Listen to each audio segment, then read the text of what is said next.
Okay, boleh sir. Okay, let's pray together. Thank you God for all your blessing in our life. We can do all our activities today, and now we meet in this online meeting. Please bless us so what we learn today can be useful for us and for what we do in the future. Bless our lecturer, Mr. Gun, and also please bless all of us here. This is our prayer in the name of Jesus. We say thank you. Amen. Thank you, amen. Ya. Nah, langsung saja, straight to the point. Who wants to present your thesis proposal? The draft. Yeah, we can say this is still a draft. Ada? Kemarin Josephine sudah ya, saya cek di sini. Sudah ada tandanya Josephine. Oke, Josephine, have you revised? Sudah kamu mau sambil perbaiki ya, biar nanti perbaiki datanya ditambah, especially for the literary review kemarin. Josephine? Oke, sir. Iya, Ya. iya, sir. Biar nanti ketika ujian namanya nilai pertamanya saya minta draftnya semua ya. Itu akan menjadi nilai kalian di awal ya, sebelum final nanti saya cek di akhir nanti nilai OS-nya adalah ketika kita sudah diskusi seperti ini.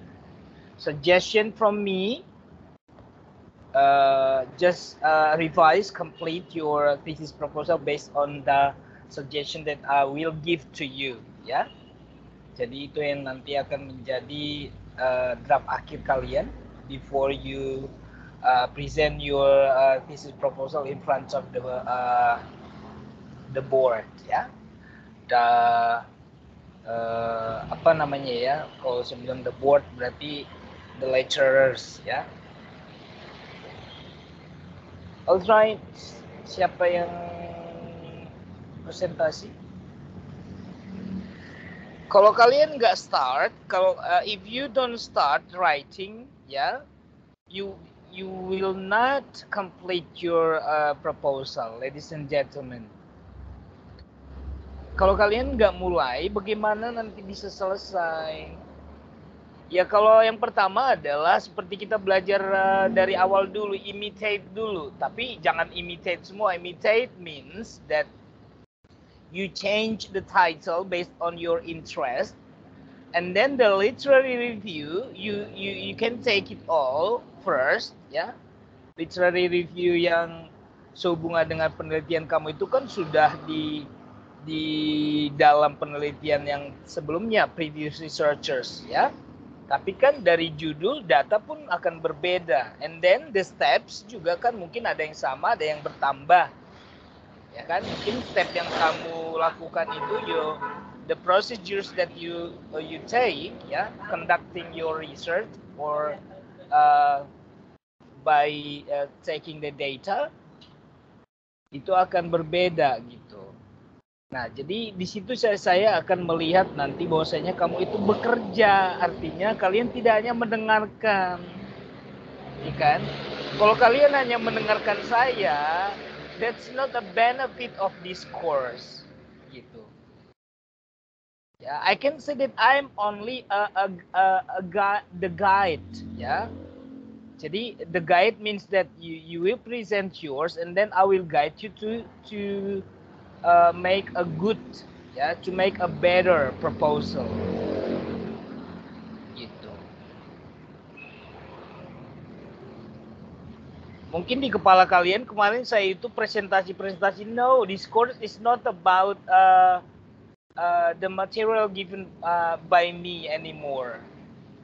Yeah, that is why in the second meeting previous weeks, I presented my PowerPoint about the way I conducted a research. Yeah, and then I showed you the draft of how to make a good proposal. Yeah, started from title, and then I haven't told you about how to make a good abstract ya, karena bagaimana membuat abstract, karena ini kan masih proposal.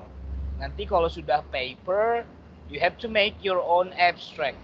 Abstract itu adalah intisari dari semua chapter, ya. Itu nanti pembimbing skripsinya yang nanti akan membimbing membuat abstraknya. Jadi the most important thing is the title, the second is the background of research, yeah, containing the purpose, the previous researchers, and then the problem of research, and then followed by the third most important thing is agak ambigu ya, kadang-kadang literary review bisa setelah research background, bisa setelah introduction, kadang-kadang setelah introduction ada yang method. Lihat guidance booknya ya adik-adik. Jadi kampus yang lain berbeda, setiap kampus itu berbeda-beda. Ada yang tetap introduction yang pertama, tapi bab 2 dan bab 3 itu kadang-kadang berbeda. Kalau di Gunadarma, bab 2-nya itu adalah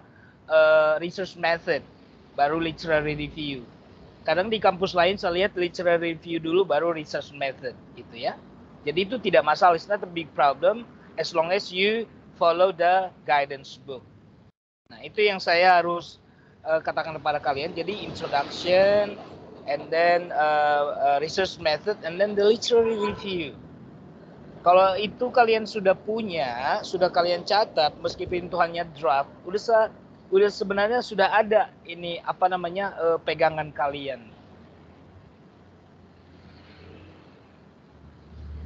Oke, kalian dengarkan saya atau kalian tertidur ini? Ini kelas malam loh. Saya juga capek, kalian capek. Saya minta keaktifan kalian ya. Kalau enggak saya akhiri mata kuliahnya sampai di sini. Ya, silakan dibuka kameranya, yang bisa buka kamera. Respect me. Give a little bit respect to my course, adik-adik. Kalau lagi ngobrol seperti ini, ada 1-2 orang yang buka kamera ya. Jadi saya nggak hanya berbincang-bincang dengan layar laptop saya. Ya. Kalian nanti kalau jadi seperti saya, atau kalian gini aja lah, kalau lagi ngobrol sama orang, at least kalian bayangkan ini di kelas lah ya. Kalau ngobrol sama orang, teman kamu sendiri lah, terus kamu dibelakangi, nggak didengerin. Nutup kamera, artinya membelakangi saya. Ya kan? Berarti kalian tidak, artinya I don't need, saya tidak butuh ini sih sebenarnya. Maksudnya, oh kok ingin dihargai si Pak Gun? Enggak, artinya saya pengen, kalau saya ngobrol sama kalian ada kelihatan orangnya enak gitu. Jadi saya nggak di dalam sini tuh excited gitu. Tapi kalau saya ngomong ke layar nggak ada orang, aduh, artinya saya nggak tahu nih saya ngomong sendiri atau enggak.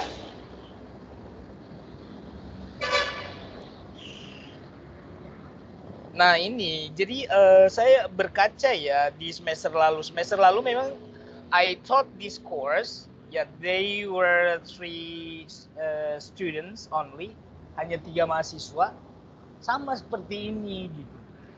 Kalian apa takut untuk explore? Nah, gimana kalau kalian tidak menunjukkan ke saya nggak tahu nih how to analyze your proposal. Kalau Yosefin kemarin kan langsung paham sayanya, oh ini yang salah atau ini yang kurang gitu.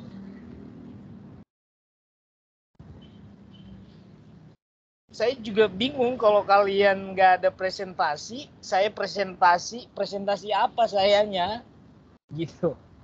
Jadi nggak ada feedback dari saya ketika kalian tidak menunjukkan karya kalian. Gitu loh adik-adik. Nggak ada yang mau presentasi. Ya udah saya panggil sekali lagi namanya, terus kita akhiri perkuliahan ini ya. Tolong didengarkan. Yang tadi saya anggap hadir itu Cindy, ada ya? Belum keluar kan? Cindy, langsung say present, kalau nggak buka kamera bersuara ya. Thank you. Gabriela hadir. Iya.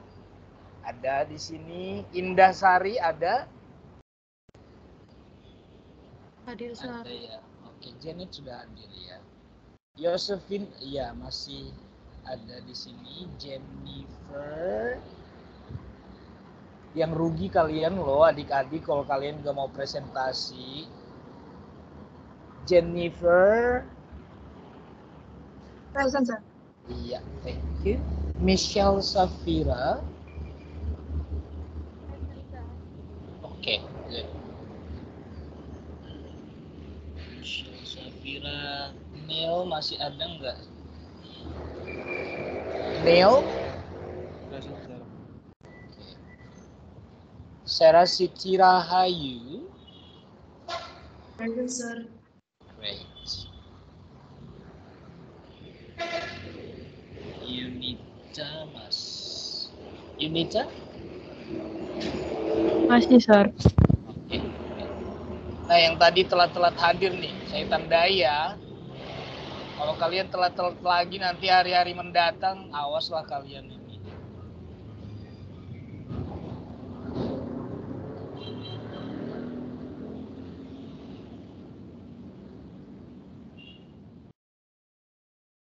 Udah tahu kalian itu saya juga banyak kelas gitu, nggak kalian aja yang capek.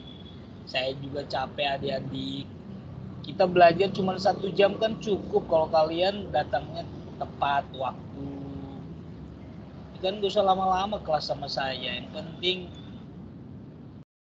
kelasnya bukan kuantitas jamnya. Oke, saya panggil. Ada Desak tadi ada saya lihat. Desak? Yes, sir.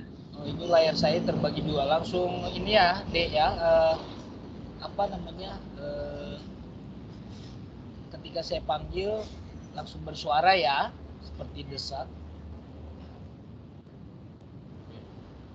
Sebentar ya.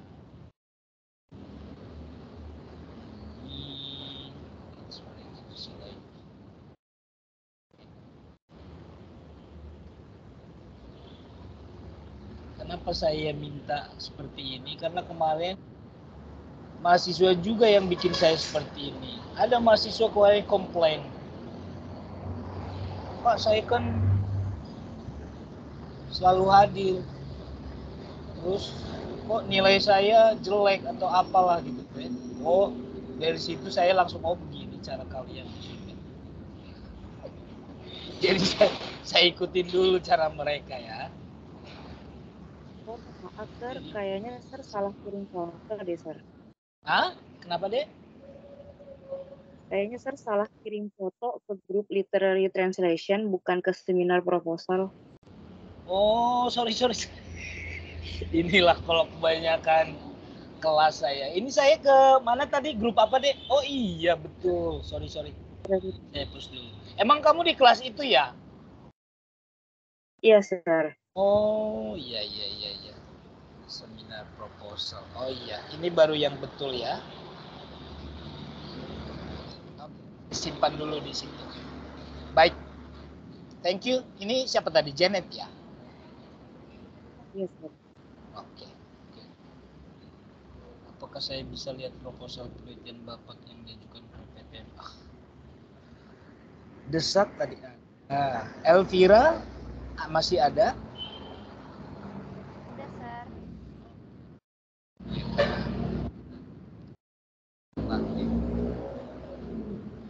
Mulai sekarang saya kasih tanda ya. Siapa yang sering telat-telat. Gracia sudah masuk? Mana Gracia? Oh, nggak ada dia ya. Elvia, ada nggak wajah kamu di sini? Oh iya, ada. Baik.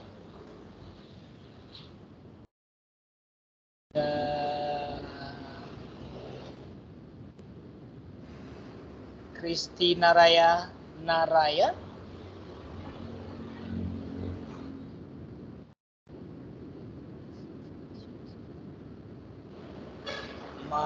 Lisa ada. Oke. Lisa ya. Oke, nama di sini ini sudah fix atau masih ada yang nambah ya? Karena kadang-kadang ada yang nambah, ada yang salah kelas. Ini udah minggu keempat loh, saya bacakan ya. Angelia, Cindy, Desak, Elvira, Vinakat, Gabriela, Gracia, Helvia, Indah, Josephine, Janet, Jennifer, Christy, Mailisa, Michelle, Penil, Serasiti, Yunita. Ada yang nambah? Oke, cukup 18 aja ya, jangan ini. Oke, belum dipanggil. siapa? Enggak ini.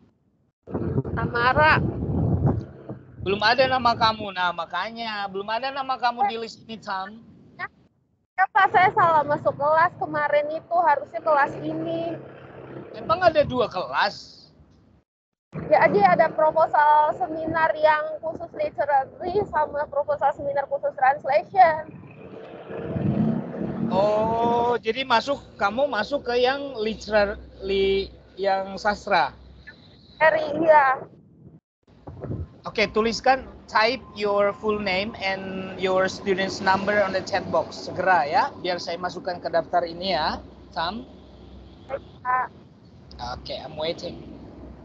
Ya, 19 berarti. There are 19 students in this course, in this semester. Jangan lagi ada yang keluar ya, biar cepat lulus kalian.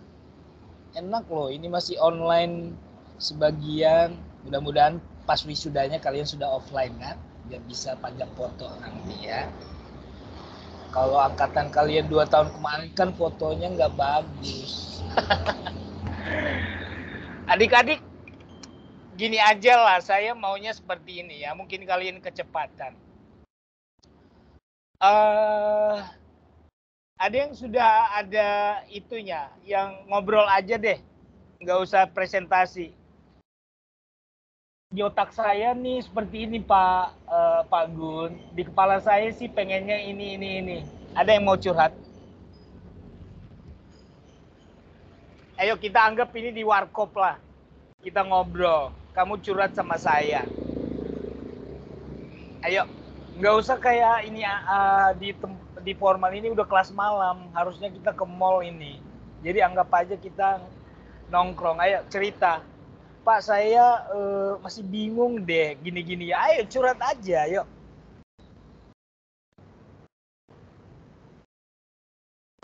Saya mungkin termasuk yang masih bingung juga, Sir. Jadi kira-kira kalau misalnya untuk sempro atau skripsi fokus penerjemahan tuh biasanya apa gitu sih, Sir? Kira-kira yang seharusnya dibahas gitu loh, Sir. Saya masih belum ada bayangan, jujur aja, Sir, masih bingung. Oke, thank you, Gap. Gap, pertanyaan saya berarti kamu belum sempat membaca skripsi senior kamu yang terjemahan ya? Iya, Sir, belum. Jadi saya belum sempat cek yang di situs Perpus UKI-nya juga. Iya, berarti sebenarnya sebelum masuk ke mata kuliah ini, kalian sudah baca contoh skripsi khususnya yang mengenai terjemahan. Ya baiklah, di sini saya paham berarti kalian tidak ada ilmunya karena belum baca kan? Oke, gini. Mungkin yang lain ada yang udah kali. Gaby, untuk Gaby saya menjawab pertanyaan kamu. Jadi sejujurnya kalau kamu belum baca, artinya ketika saya jelaskan pun kamu nanti membayang-bayangkan. Tapi perlu saya jelaskan sedikit.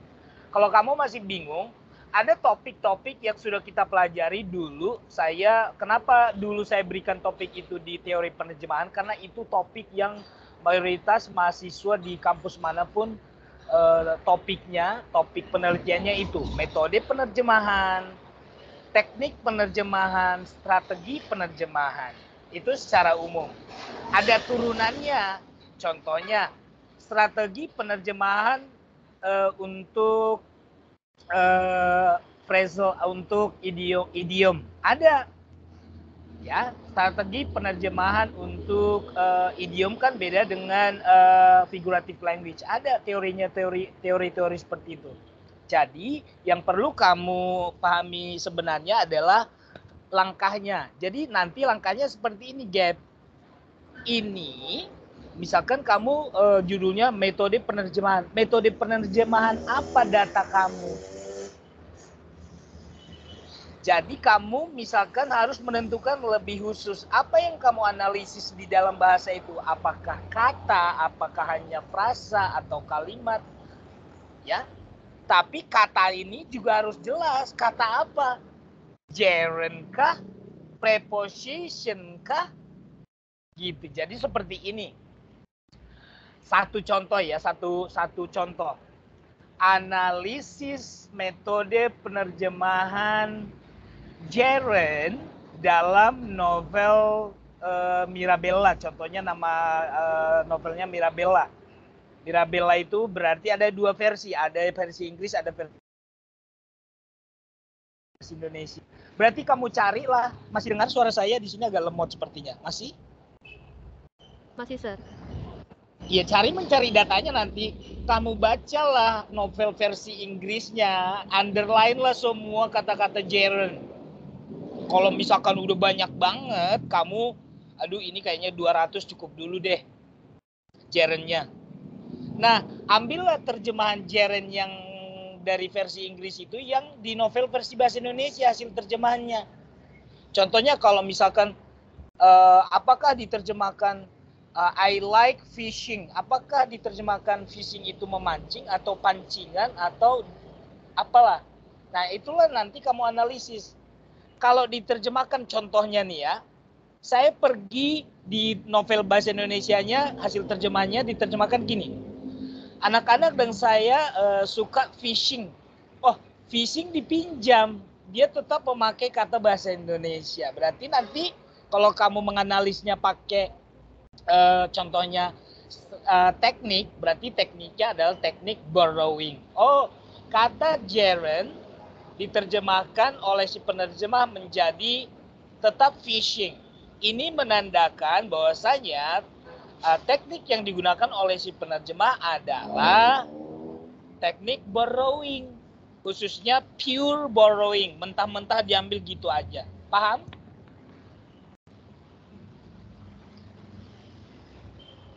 Apa saya terlalu cepat? Masih Oke, kalau jelas, Sir. iya, jadi Gaby, jadi nanti kalau misalkan data kamu terlalu banyak, misalkan kamu ambil dapat 500. Nah, nanti akan ditanya oleh si penguji, kenapa yang kamu analisis data kamu kan ada 500 nih. Bagaimana kamu mereduksi data yang kamu analisis misalkan hanya teknik misalkan 16. Kamu dapat gerund 500, kamu analisis datanya 2 per teknik, berarti 2 kali 16, 32 ya. Kamu analisis hanya 32. Bagaimana cara menjawab kamu nanti? Kenapa dari 500 data yang kamu dapatkan, tapi yang kamu analisis hanya 16 atau 32 misalkan? Jawaban kamu? Nah, bacalah nanti teknik mereduksi data. Bagaimana cara si peneliti mereduksi data. Nah, itu teknik-tekniknya juga harus kalian teori-teorinya juga harus kalian baca. Bagaimana cara mengambil data gitu. Langkah-langkahnya saya sudah jelaskan kemarin Josephine. Karena kita adalah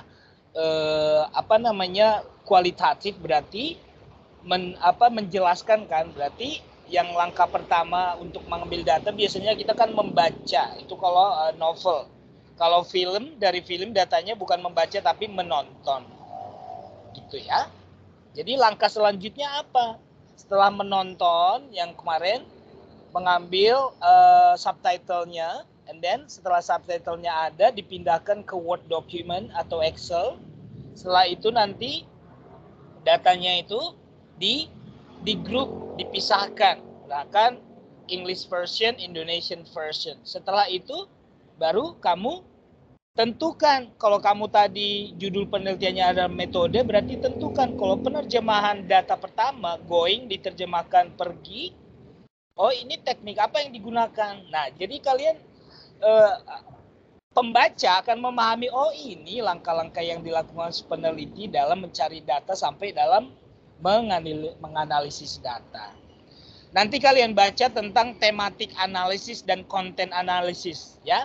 Kalian baca banyak banget ya, itu cara mencari data ya. Ada namanya content analysis dan thematic analysis. Berarti kalian baca dua itu sudah kalian pahami dua itu, kalian sudah paham nanti cara mendeskripsikan langkah-langkah kalian mencari, mengumpulkan data sampai ke dalam menganalisis data. Itu nanti ada di metode, kalian jelaskan di chapter research method ya.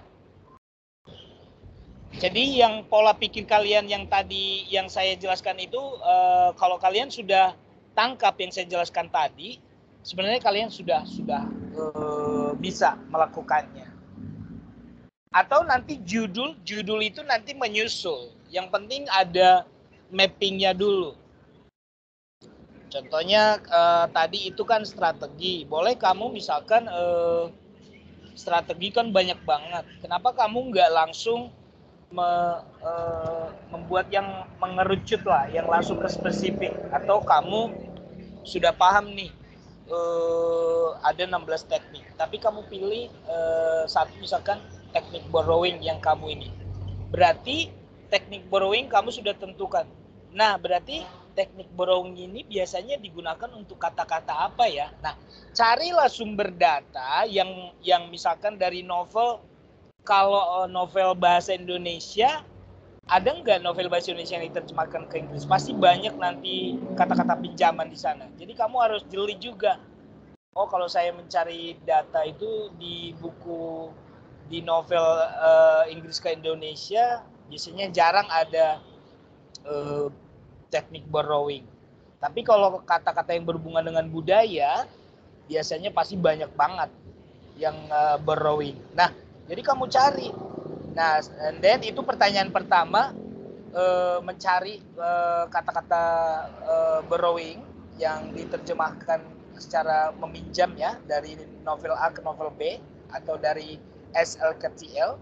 And then kamu menganalisis lagi apakah penerjemahan secara borrowing itu berterima di bahasa sasaran. Apakah berterima di bahasa sasaran? Cara menganalisis berterimanya berarti kamu akan langkahnya ada bertanya kepada para dosen misalkan, menanyakan, Pak, kalau diterjemahkan misalkan pizza tetap ke pizza, itu di bahasa Indonesia masih berterima enggak? Seperti itu. Jadi kamu mungkin kamu menginterview 5 dosen penerjemah, ya Kak, apakah pendapat mereka ini natural atau tidak? Ada juga teorinya, bagaimana menganalisis sebuah terjemahan itu dikatakan natural atau tidak. Kalian baca teorinya si Newmark, atau pokoknya kalian search menilai karya sastra, menilai terjemahan itu ada 3. Cara menilainya ada 3 yang harus tercukupi. 1, clarity, artinya harus jelas. And then natural, yang kedua natural, harus natural cara penyampaiannya. And then yang ketiga, clarity, natural and clear. Natural,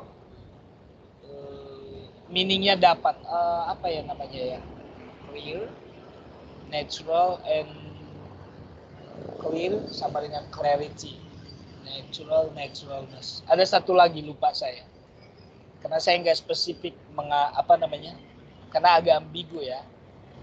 Sebenarnya melihat terjemahan itu bagus atau tidaknya itu adalah sang expert. Kalau tanya ke orang lain sih, kalau dosen penerjemahan udah dibilang termasuk dipercaya lah. Ya, karena orang kadang-kadang bertanya, memang penelitian kamu ini, data kamu ini valid nggak?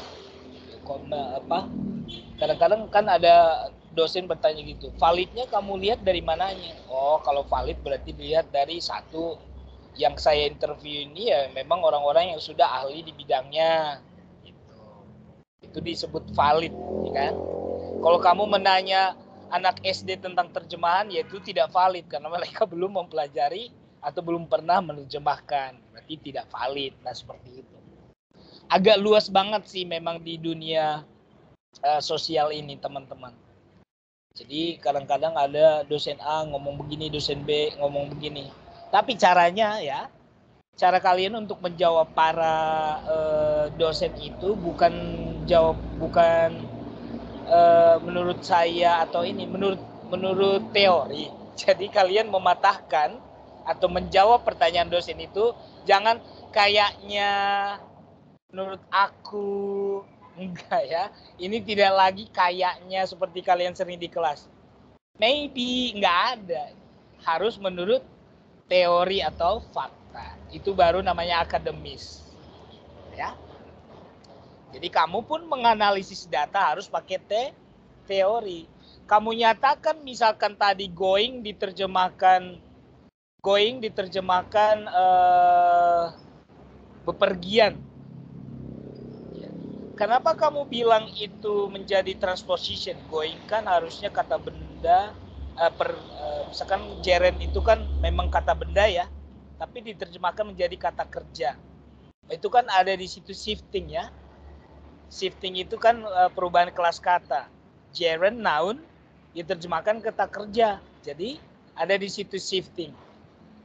Kenapa ini disebut shifting menurut teori siapa? Nah,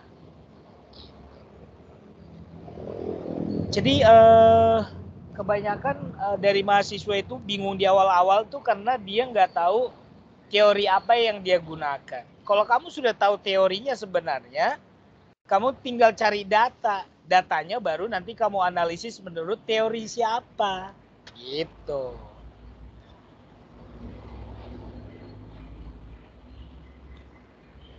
Atau kata pendeknya gini. Janet sama Gabriela itu kan sama-sama ahli di bidang kosmetik. Ya, misalkan lipstiknya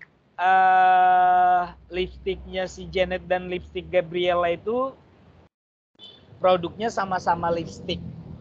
Ya. Tapi Gabriela, seorang pakar lipstik, menyatakan lipstik yang berwarna merah lah yang paling dominan ke semua kulit, warna kulit gitu.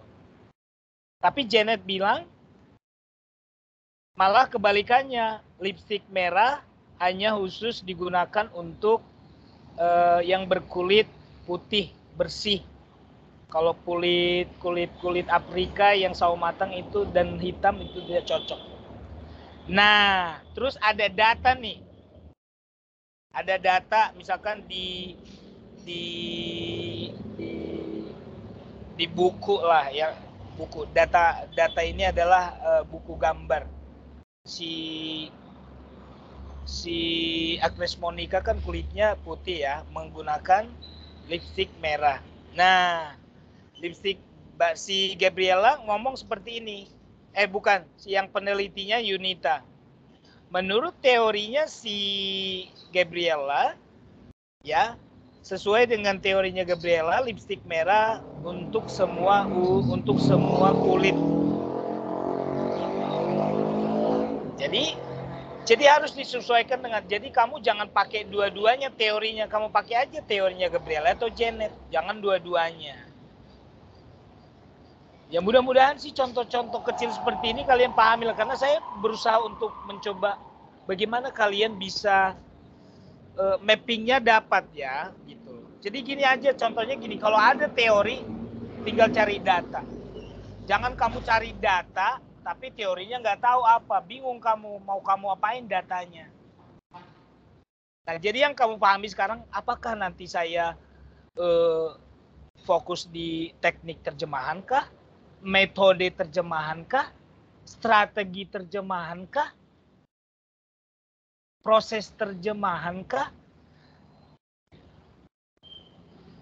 Jadi di penerjemahan itu banyak banget yang di teori-teori tentang penerjemahan yang bisa kamu jadikan landasan kamu menganalisis data. Jadi kamu kalau tidak memahami itu pasti nggak akan bisa-bisa. Josephine sudah langkah besar ya dilakukan Josephine ya, karena dia sudah paham. Yang lain seperti Gabriela masih bingung nggak dengan penjelasan saya? Atau makin bingung? Kalau makin bingung berarti saya dosennya nggak benar dong ya. Gabriela suaranya masih mute. Sudah lebih paham, Sir. Sudah lebih paham, Sir. Lebih Iya, paham lagi kalau sudah baca nanti. Iya. Lalu berarti yang harus kita cari itu teori dulu atau gimana nih, Sir? Teori ahli dulu atau gimana, Sir? Iya, teori berdasarkan kamu pilihan kamu apa nih? Teori kan banyak. Yang sudah kamu pernah pelajari apa? Teknik, metode, strategi.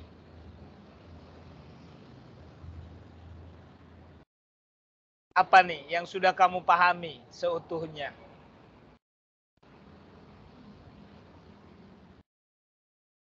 Karena teori kan banyak. Nah, teori yang kamu sudah pahami apa nih, Gabriela? Atau kalian, tapi saya nggak apa ya? Kadang-kadang di YouTube saya kan ada tuh di kolom ada playlist terjemahan. Kamu cari aja di situ.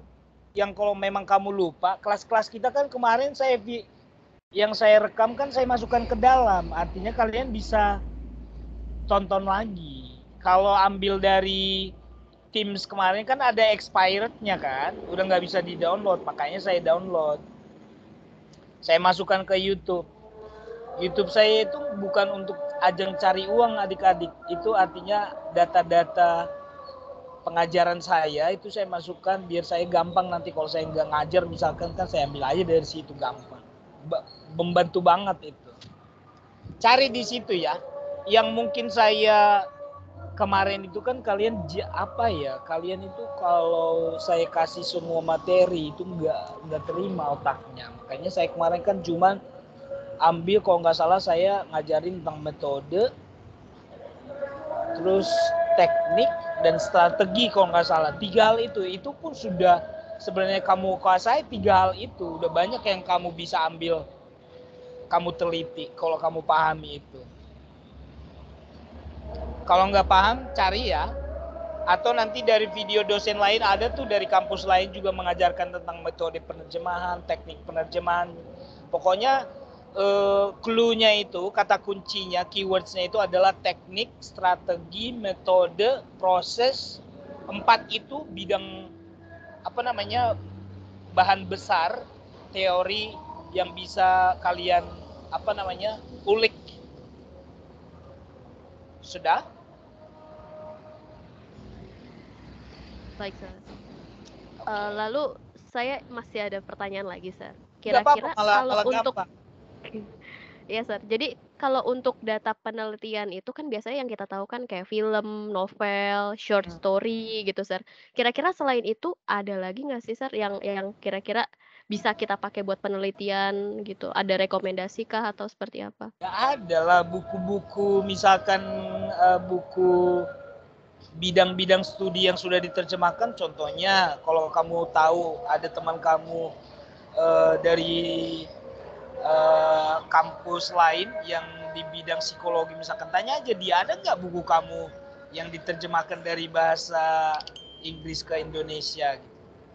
Kalau ada pinjam aja, kamu ambil datanya dari situ. Jadi nggak melulu tentang karya sastra, bisa aja dari bidang pendidikan atau koran. Kan ada tuh kadang-kadang di koran apa biasanya yang ada terjemahannya? Koran apa sih? Yang versi internasional, Pos Kota kan kadang-kadang ada terjemahannya tuh. Ambil aja. Jadi ada versi Indonesia, versi Inggrisnya, ya ambil aja datanya dari situ. Misalkan kamu menganalisis bagaimana kalimat kamu linguistik juga harus jago ya. Contohnya kalau saya menyatakan ini, paham nggak kamu? Kan ada kalimat pendek, kalimat kalimat jenis kalimat kan, tahu kan kamu ya, kalimat simple ya, kalimat sederhana, terus ada kalimat kompleks, kalimat compound. Kamu aja pilih kalimat pendek, menganalisis kalimat pendek, bagaimana hasil terjemahnya. Apakah kalimat pendek tetap diterjemahkan kalimat pendek atau gimana? Gitu. Jadi teori kamu nanti berarti teorinya tentang kalimat pendek dan ciri-cirinya. Dan kamu ambil dari penerjemahan, misalkan dari penerjemahan itu berarti tekniknya. Apakah dia mengubah dari kalimat pendek menjadi kalimat kompleks atau kalimat compound, atau itu tekniknya kan menjadi transposition, mengubah posisi kan? Transposition itu tekniknya. Kalau kamu menganalisis kalimat, kalau kamu hanya menganalisis kata, banyak banget. Apakah kata ini juga harus jelas. Misalkan kata yang berhubungan dengan, misalkan yang tadi kan gerund itu kan satu kata. Jadi harus jelas. Jangan kamu menganalisis kata, frasa, kalimat. Pilih salah satu. Apakah hanya kata, apakah hanya frasa, ataukah hanya kalimat. Atau satu kalimat. Karena tidak boleh kamu menganalisis semuanya. Yang ini kata, yang ini frasa, yang ini kalimat. Pokoknya intinya kamu harus tahu dulu topik utamanya. Tadi kan saya bilang kalau topik utamanya tentang kalimat simple, cari aja datanya kalimat sederhana. Jangan kamu ambil kalimat yang compound atau kompleks. Atau kamu hanya menganalisis kata, gampang banget. Kata ini berhubungan dengan apa? Frasa ini apakah frasa noun phrase kah?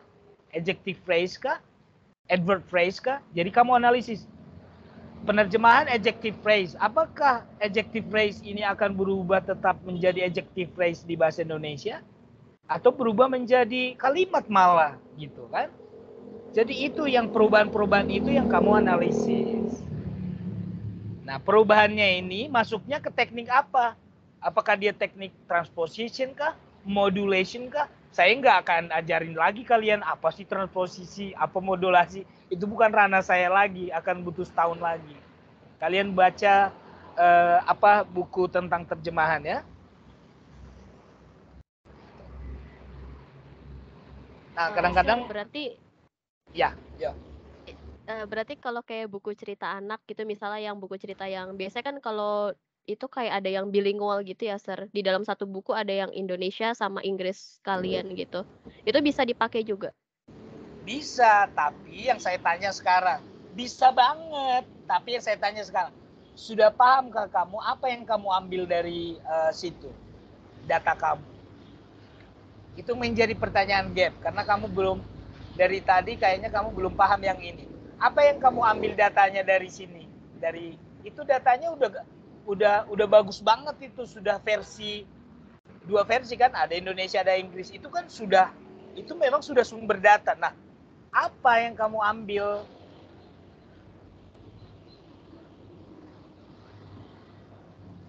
Nah, bingung kan kamu?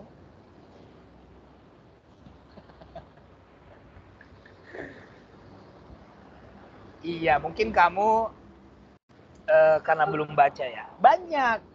Apakah kamu mengambil figurative language-nya? Ada nggak figurative language di situ? Ada nggak majas di situ? Ya. Nah, kalau udah fokus majas ya udah cari aja semua majas tanpa terkecoh yang lain. Langsung fokus aja sambil baca.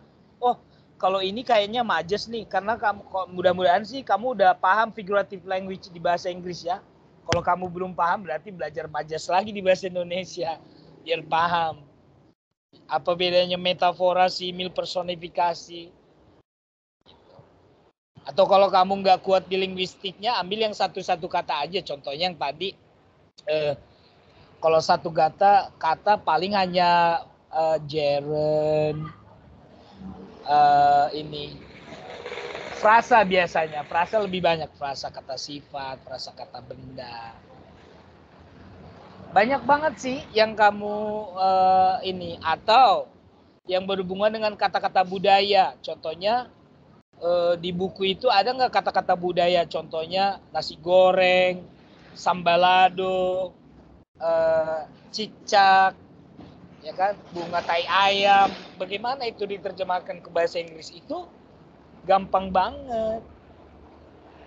Apakah bunga tai ayam tetap diterjemahkan bunga tai ayam? Ya itu udah gampang banget tuh. Oh, cultural words. Bagaimana kata-kata budaya di novel karya Indonesia ini diterjemahkan si penerjemah ke bahasa Inggris? Apakah dia mencari established equivalent? Itu kan ada established equivalent. Apakah di sana bunga tai ayam ada nggak yang sama bentuknya, Mak? Kalau ada, misalkan di sana diterjemahkan diterjemahkan namanya lili, ya kan? Oh, bunga tai ayam diterjemahkan ke lili. Karena ada established equivalent, artinya bunga tai ayam di sini namanya aja yang beda. Di sini tai ayam, di sana juga ada bunga yang sama tapi namanya lili, ya kan? Gitu. Tapi kalau di sana nggak ada bunga tai ayam, sebenarnya kan bingung apa sih tai ayam ini. Makanya dia terjemahkan tetap bunga tai ayam karena di sana nggak ada bunga tai ayam. Makanya akhirnya dia meminjam kata tersebut. Itu teknik borrowing namanya. Ya, jadi harus dipahami. Jadi datanya ini berhubungan dengan kata apa? Nggak mungkin kamu menganalisis semua kalimat di buku cerita, itu nggak mungkin. Setahun juga nggak selesai. Jadi harus spesifik dia ya, Gap ya. Paham ya, Gabriel ya? Iya, Sir. Iya, makanya kalian harus kuat di linguistiknya juga. Makanya kan dibilang penerjemahan ini adalah applied linguistics. Tahu kamu linguistik? Ya, linguistik kan belajar dengan ada lexical. Lexical itu kan ada noun, ada adjective, ada phrase, ya ada sentence, ya itu kan. Nah, jadi kalau nggak kuat juga di linguistiknya, bingung juga nanti kamu cari datanya. Masih ada loh kakak-kakak kelas kamu kemarin nggak tahu dia Jaren, yang dia tak pahami semua yang bentuk ing dia Jaren. Padahal kalau kalimatnya I am singing itu kan kata kerja continuous. Dia bilang lah itu Jaren. Habislah dimaki-maki sama Pak Bena. Kamu udah semester 8 nggak tahu Jaren bedanya dengan present participle. Bedakan loh, jangan asal ambil data aja kamu nggak bisa, gimana, analisisnya pasti salah. Paham ya? Iya, jadi harus kamu pahami juga datanya sebelum kamu analisis. Jadi kamu harus kuat di teorinya dulu, baru. Makanya saya kalau mahasiswa saya selalu bilang, kamu udah teori ini paham nggak? Kan ada kan kalian banyak yang sudah paham biasanya karena sudah belajar ini juga di banyak saya tanya mahasiswa di Gunadarma dan di UKI juga. Kenapa kalian selalu tertarik di figurative language? Itu kan luas banget, ya kan? Dan memang kelihatan ketika dia membedakan, contohnya yang saya bilang metafora, dan itu kan agak-agak ada kemiripannya ya, metaform, personification, simil, ya itu harus dikuasai. Karena menentukan personifikasi antara personifikasi metafora, sinonimi dan simila itu kalian nggak bisa. Datanya pun yang kamu analisis akan salah. Itu penentuan pengelompokan figurative language. Padahal judul kamu sudah tertera analysis translation analysis of figurative language. Yang ada di kepala pembaca adalah pasti mahasiswa ini sudah tahu betul apa figurative language, apa jenis-jenisnya.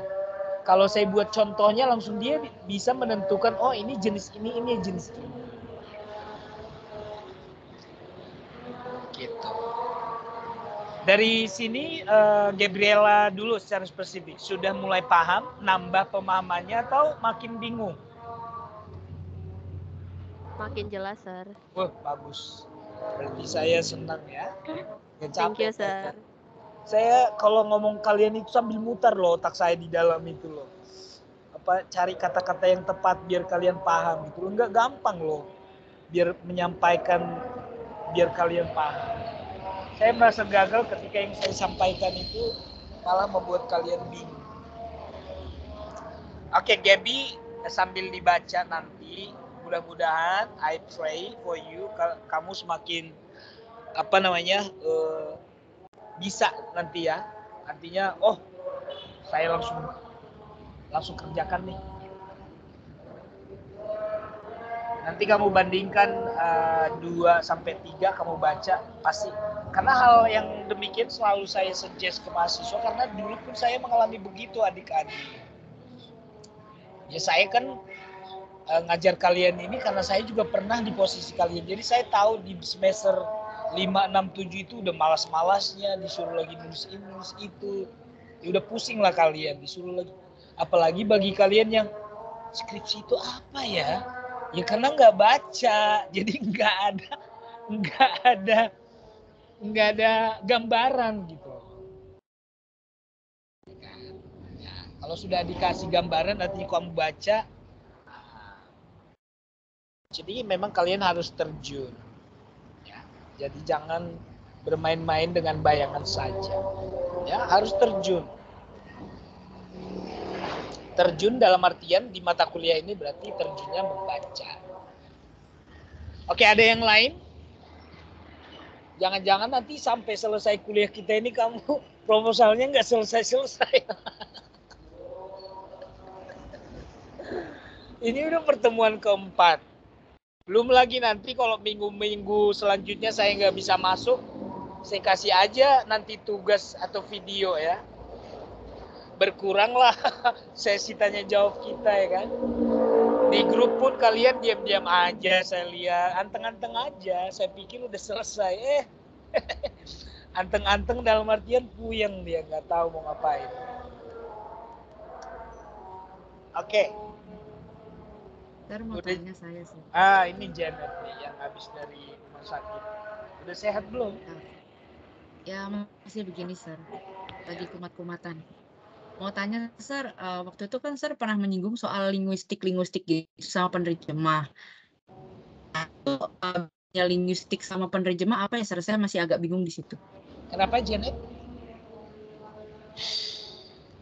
Waktu itu Sir sempat nyinggung kan soal linguistik sama penerjemah gitu. Kita mau fokusnya kemana antara dua itu. Nah, saya masih agak bingung antara linguistik sama penerjemah itu bedanya apa, Sir? Ya beda. Ada persamaan, ada bedanya. Contohnya gini, linguistik itu murni menganalisis bahasa itu sendiri, linguistik yang berhubungan dengan bahasa. Nah kalau di penerjemahan, bahasa yang kita obrak-abrik ini tidak lagi menjadi bahasa yang murni karena kita kan sudah menjadi 2 karya kan, ada SL, ada TL. Itu kan karya, ya kan? Nah di dalam karya itu kan itu hasil dari linguistik. Linguistik itu sebenarnya kalau saya bisa jelaskan ke kalian adalah struktur, grammar, ya kan? Itu lebih ke kalau saya bilang struktur grammar, ya kan? Terus sekarang saya tanya lagi, di linguistik kalian belajar apa lagi? Apa kemarin bidang-bidangnya? Di bawah ini kan linguistik kepalanya. Kan ada kemarin morfologi, fonologi. Nah, itulah linguistik. Nah, contohnya penelitian yang murni linguistik adalah menganalisis contohnya derivational, ada kata-kata yang derivational yang kalau misalkan itu morfem ya, morfem bebas, morfem kata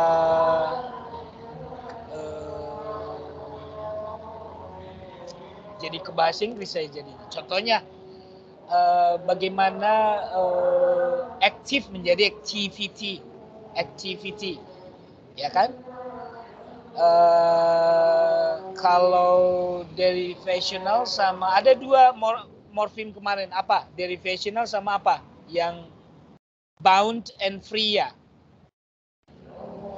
Nah itu maksudnya yang berhubungan dengan yang mengulik sufiks itu masih linguistik juga. Mengulik makna itu linguistik juga kan, ada kemarin semantik, morfologi, fonologi, leksikal itu kan apakah ini noun ya kan, apakah ini adjektif, apakah itu kan kelas kata kan kalau di leksikal kan ya. Kalau di kalimat ini yang mana subjek, yang mana predikat, yang mana objek. Subjek itu adalah kata benda, itu linguistik.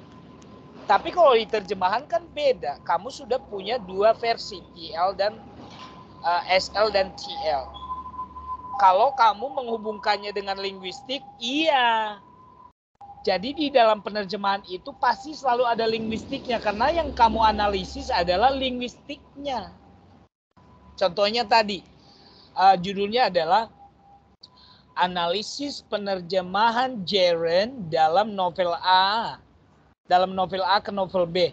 Apa di situ linguistiknya? Linguistiknya adalah gerundnya.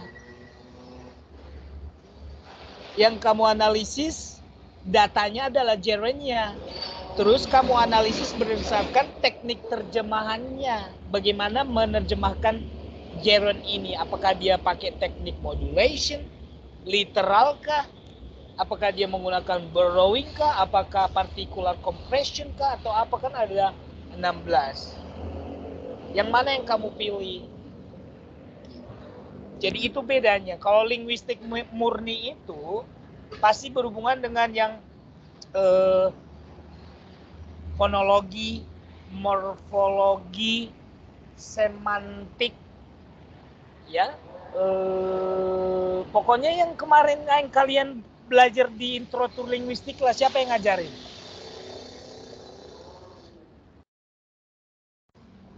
Ada Mem Masda, terus Miss Devi.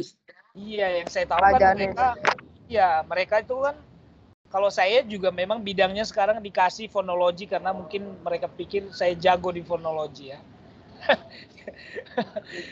Ya, jadi saya dari beberapa bidang itu, morfologi, fonologi, semantik, itu saya ke fonologinya. Kalau nggak salah Bu Yus pragmatics, kalau si Mem Masda morfologi, kalau Pak Janes itu intro-intronya saja. Dia hanya kulit-kulitnya saja, belum dalam-dalamnya ya. Gitu. Itu baru linguistik, Janet, yang berhubungan dengan struktur. Bagaimana kata menjadi frasa, frasa menjadi klausa, klausa menjadi kalimat, strukturnya. Ketika orang berbahasa mulai dari mana? Bunyi, berarti fonologi. Setelah dari bunyi kan masuk ke bunyi ke alfabet, dan dalam alfabet menjadi huruf dan kata kan? Itu baru morfologi. Kata, tambah kata, kalau kalian itu namanya leksikal, masuknya ke morfologi juga ya. Bagaimana? Sinteks ya. Ada sinteks. Kalian belajar sinteks nggak? Iya, itu sinteks. Jadi yang tadi fonologi naik ke morfologi, dari morfologi masuk ke sinteks, setelah sinteks jadilah kalimat. Nah, kalimat itulah kita analisis maknanya, masuklah ke semantik. Udah paham ya? Itu baru linguistik murni, Janet. Paham? Nah, iya. Apa namanya? Kamu nggak move mukanya, ngeheng. Otaknya ngeheng juga kali. Sir, belum ngeheng, Sir. Belum ya. Ya sudah. Mudah-mudahan sudah mulai paham ya bedanya translation dan linguistik ya, Janet ya. Ada persamaan, ada perbedaan. Makanya translation ini applied, artinya yang tadi fonologi itu, morfologi kan, itu kan jadi kalimat yang diterjemahkan ya. Adalah hasil penerjemahannya, itulah yang kita analisis, itulah penerjemahan. Makanya applied linguistic.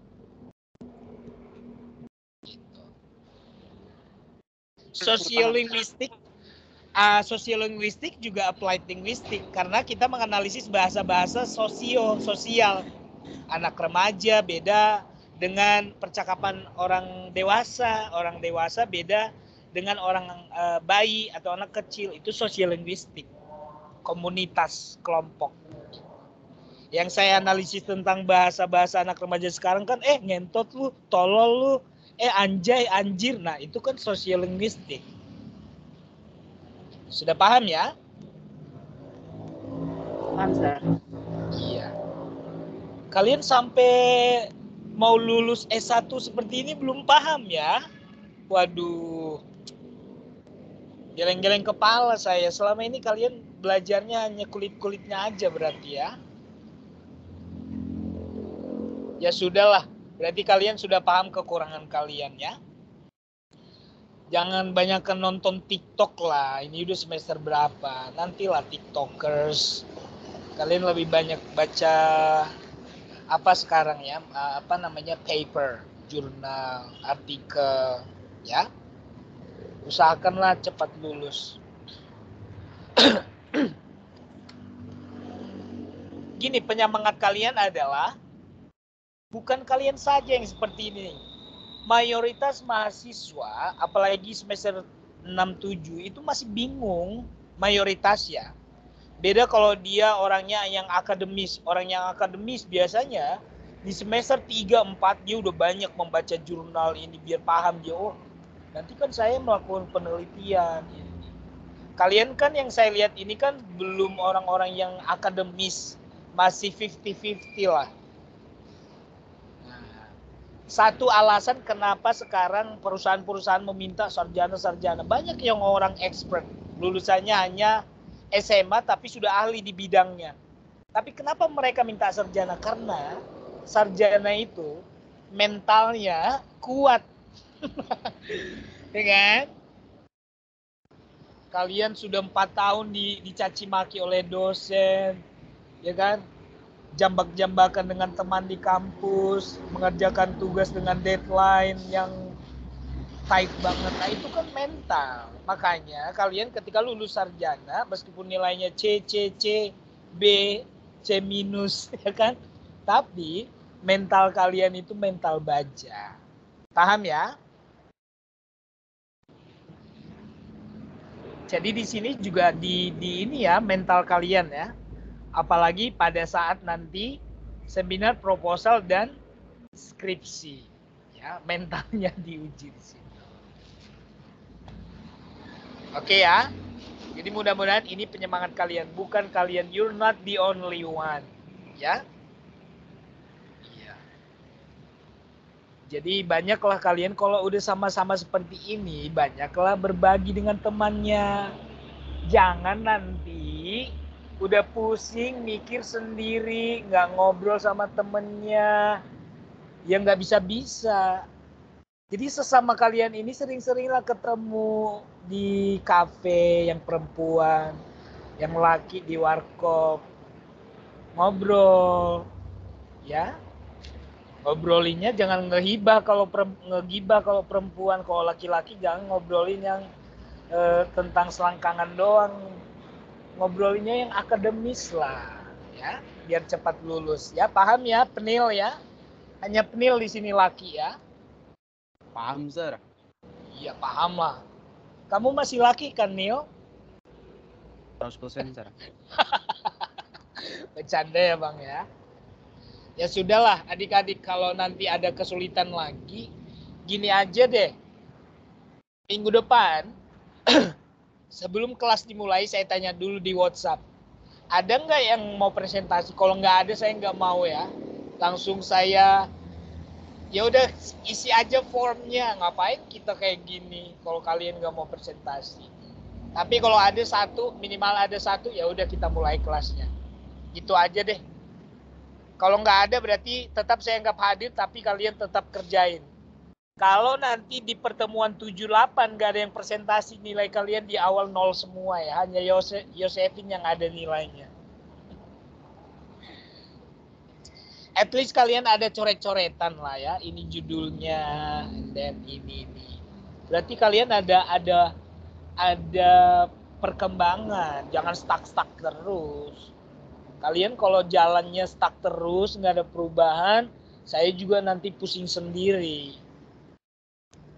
Ya adik-adik ya, sudah paham ya? Ya, Yes, sir. mudah-mudahan pertemuan hari ini memberikan pencerahan kepada kalian. Kalaupun tidak, ya kalian sudah bertemu dengan teman-temannya di sini ya. Jadi saya akan mengakhiri kelasnya. I will end this meeting and I need Gabby for leading our prayer. Gabby, time is yours. Yes, sir. Teman-teman, kita bersatu dalam doa. Allah Bapa kami, puji dan syukur Bapa kami panjatkan kehadirat-Mu karena pada malam hari ini kami boleh mengikuti kelas seminar proposal. Terima kasih Bapa atas segala berkat penyertaan-Mu sehingga kami semakin mengetahui apa yang harus kami lakukan dalam kelas ini ya Bapak. Ya Bapak, sebentar kami akan menyelesaikan kelas ini dan melanjutkan aktivitas kami. Berkatilah setiap aktivitas kami, baik aktivitas lainnya ataupun tidur kami ya Bapak, sehingga kami boleh beristirahat dan bangun besok pagi dengan kondisi yang lebih baik lagi. Ya Bapak, kami telah berdoa dan mengucap syukur dalam nama Putra-Mu Tuhan kami Yesus Kristus.